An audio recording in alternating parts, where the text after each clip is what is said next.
کوئی انسانی قدر ایسی ہے جس کے پیمانے پر ان حرکتوں کو آپ ناپیں اور کہیں کہ ہاں ٹھیک بیٹھتی ہیں؟ واقعہ جو ہو رہا ہے وہ عام مسلمانوں کو پتہ ہی نہیں کہ ہو کیا رہا ہے۔ انہوں نے ہمیں غیر مسلم کیوں قرار دیا؟ وہ تو پہلے سے کہہ رہے تھے غیر مسلم، سارے علماء سب کہہ رہے تھے جو دین کا علم رکھنے والے ہیں وہ غیر مسلم تو ہمیں شروع سے کہتے چلے آ رہے ہیں۔ حکومت سے کیوں کہلوایا؟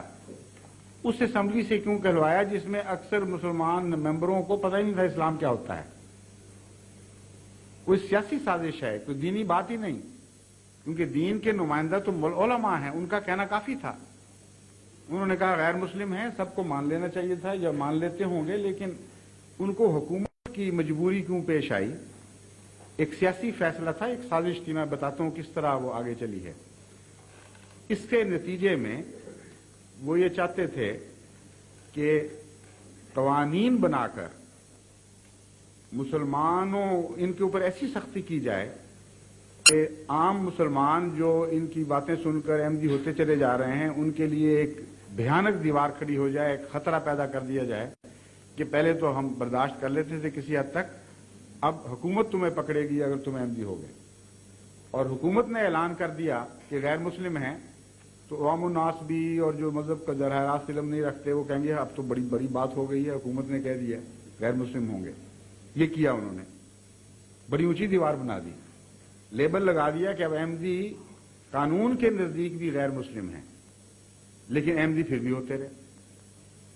بلکہ اس کثرت سے ہونے شروع ہوئے کہ مارشل لا کے ابتدائی زمانہ میں ایک ان کے جرنیل تھے جنرل چشتی، انہوں نے آزاد کشمیر میں ایک بیان دیا اور وہ اخباروں میں چھپا۔ اس بیان میں انہوں نے ایک سوال کرنے والے کے سوال کے جواب میں یہ کہا کہ حکومت نے سارے میز لیے کہ جماعت احمدیہ کی اشاعت رک جائے اور دوسرے لوگ احمدی ہونا بند کر دیں جو قانونی ذرائع تھے، لیکن نتیجہ یہ نکلا ہے کہ جب سے یہ قانون 74 میں پاس ہوا ہے اس وقت سے اب تک ان کی افزائش 10% بذریعہ تبلیغ ہو چکی ہے، یعنی ان کی تعداد میں 2-3 سال کے اندر 10% کا اضافہ ہوا ہے ہماری رپورٹوں کے مطابق ان کی تبلیغ کے ذریعے۔ اب یہ شکل پیدا ہوئی جو ان کے اس اقدام کی پوری شکست کا اعلان تھا۔ اگر تم یہ سمجھتے ہو کہ غیر مسلم حکومت کے کہہ دینے سے لوگ رک جائیں گے یا اپنی عقل سے کام نہیں لیں گے، حکومت کی عقل سے کام لیں گے، یہ تو نہیں ہو سکتا۔ اس کے نتیجے میں اسکیمیں بنائی گئیں کہ اب زیادہ سختی کی جائے، زیادہ شدت اختیار کی جائے ظلم میں، اور ایک فیصلہ یہ کیا گیا جو آرڈیننس ہے 84 کا، اس کی روح یہ ہے کہ یہ بحث نہیں ہے کہ ہم ان کو غیر مسلم سمجھتے ہیں، بحث اب یہ ہے کہ جو ہم سمجھتے ہیں وہ یہ بن کے دکھائیں، اور اگر وہ یہ نہیں بنیں گے تو ہم ان کو ماریں گے۔ یہ ویسی بات ہے کہ کوئی انسان کسی کو کہہ دے میں تمہیں کتا سمجھتا ہوں، اکثریت ہے کہہ دے کتا کیا بیچارہ کر سکتا ہے اکیلا، لیکن اس کے باوجود لوگ ویسا آدمی بننے سے باز نہ آئیں، تو پھر فیصلہ کیا جائے کہ یہ بات نہیں ہوگی۔ اب جس کو ہم کتا سمجھیں وہ بھونک کے دکھائے، وہ کتوں والی حرکتیں کرے، کتوں والی رضا کھائے، کتوں والا ذریعہ زندگی کا بنا لے، تب ہم چھوڑیں گے ورنہ معاف نہیں کریں گے۔ بین ہی یہ سلوک اب جماعت احمدیہ سے کیے جا رہے ہیں۔ غیر مسلم وہ ہمیں سمجھتے ہیں، سمجھتے رہے، ہمیں کیا فرق پڑتا ہے، ہم نے خدا کو جان دینی ہے، مولویوں کو جان تو نہیں دینی ہے، حکومت پاکستان کو نہیں دینی جان۔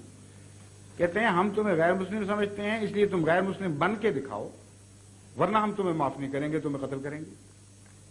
اب یہ جو صورتحال ہے مرتد کی سزا وغیرہ یہ سارا چل رہا ہے سلسلہ، اس کی روشنی میں اب آپ یہ پوزیشن دیکھیں احمدیوں کی کیا بنتی ہے اس ملک میں۔